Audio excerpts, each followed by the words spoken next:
Hello, academic stars around the world. Welcome back to Caltex Academy. In case you are not one of the academic stars, what are you waiting for? Go ahead and subscribe to the channel and you definitely become one of the academic stars, because at this channel, we bring for you very great videos that can transform life. Let's take a look at this subtopic today. We're looking at complex conjugate.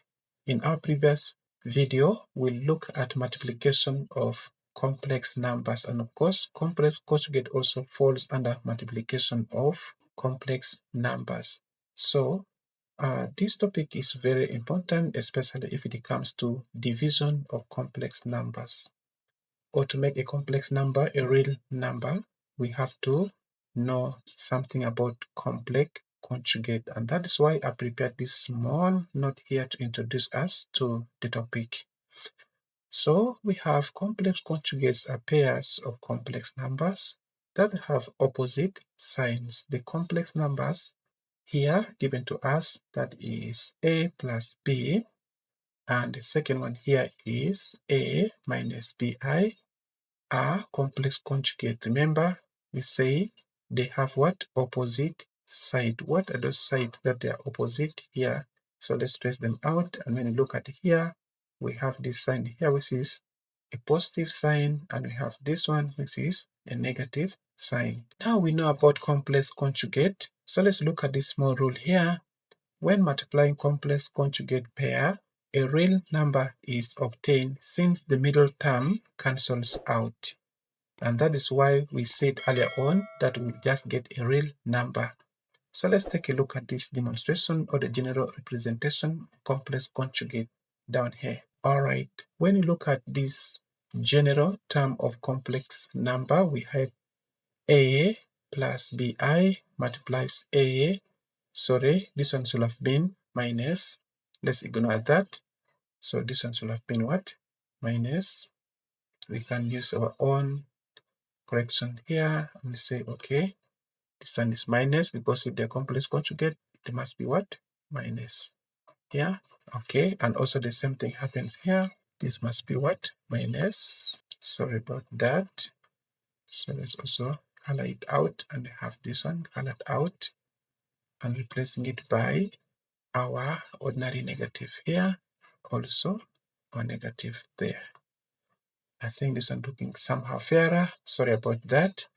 So we can see we use distributive law, where the first number here, that is a, the real part, multiplies the second bracket here. Then the second number from the first bracket, which is the complex part or the imaginary part, is here multiplying also the second bracket, a minus b I.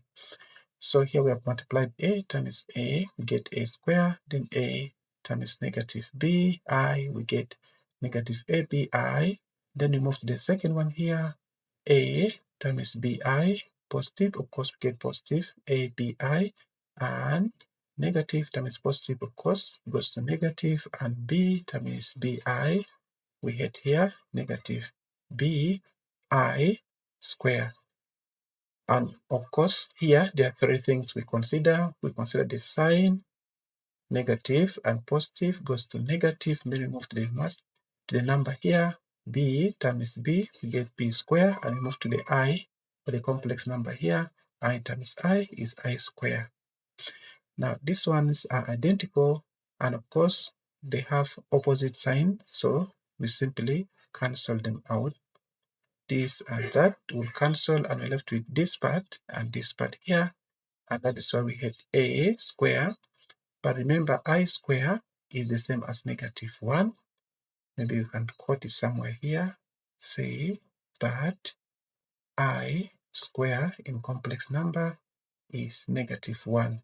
We look at this one here at the very beginning of our series, and the link of that video is in the description of our video here, so you can go ahead and also check it out. So if it is negative 1, then negative times negative will lead us into positive, and of course 1 times b square, we get 1b square. Of course, we don't need to write the 1s, just simply write there b square.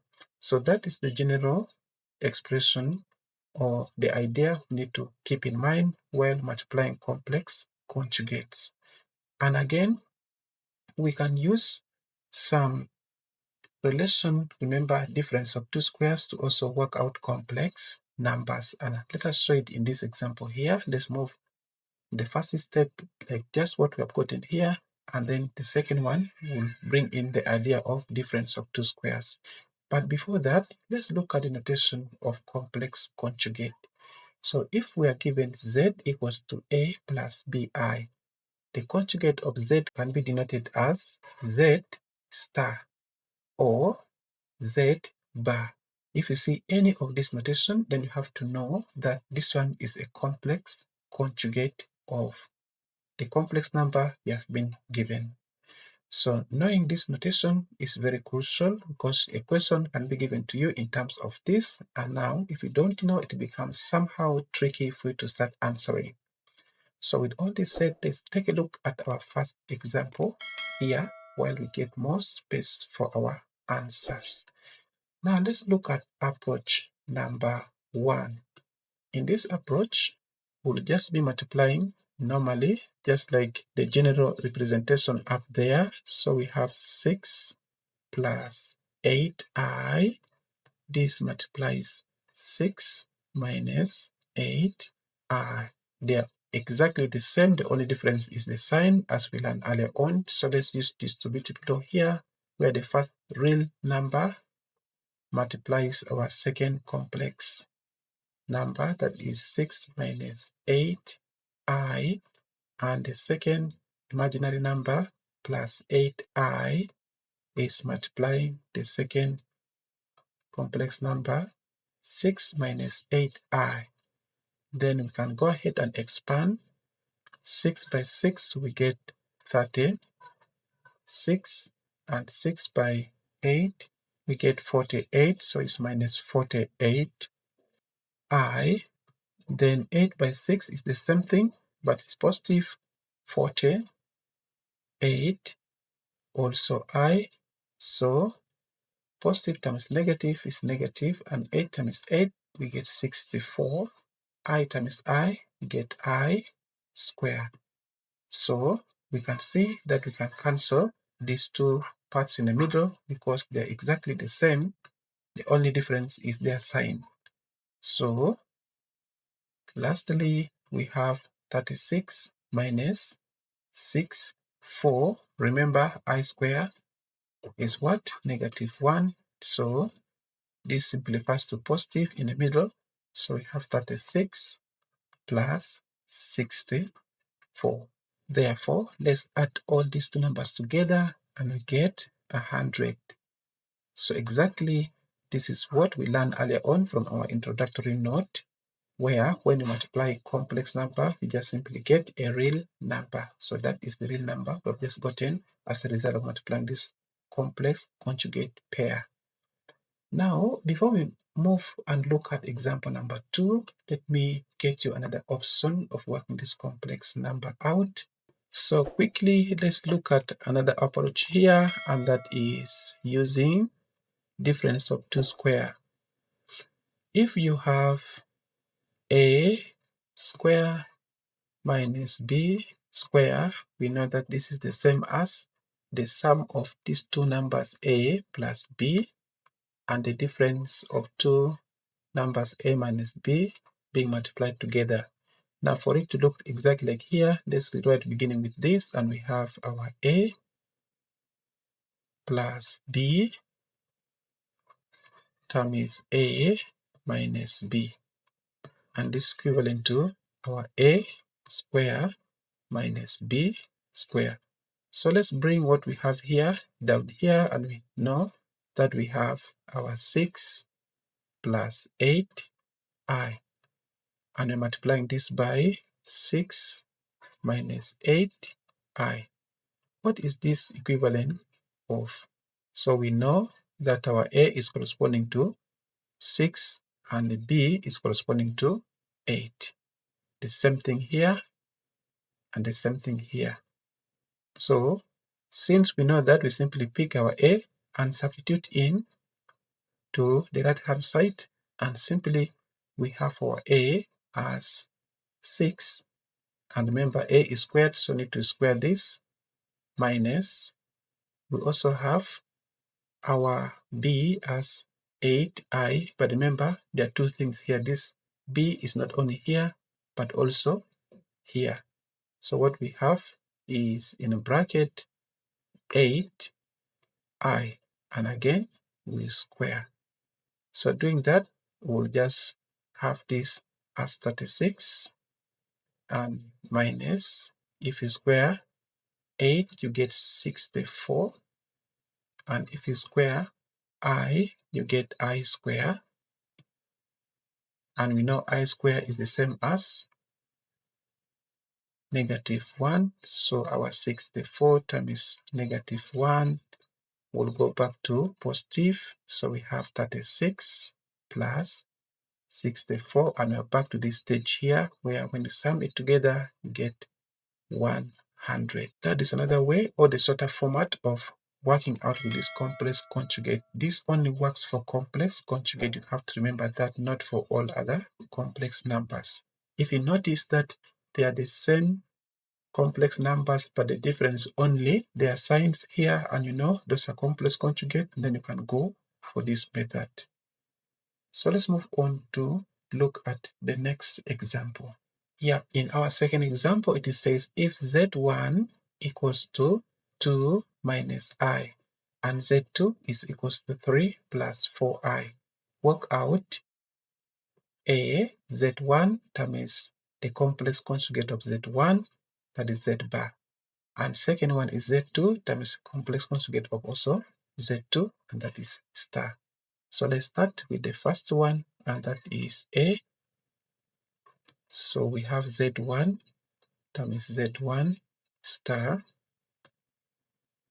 This is given by, we can make substitution of 2 minus I, and we multiply by its conjugate. Remember, we only switch the sign here from negative to positive, and everything remains the same.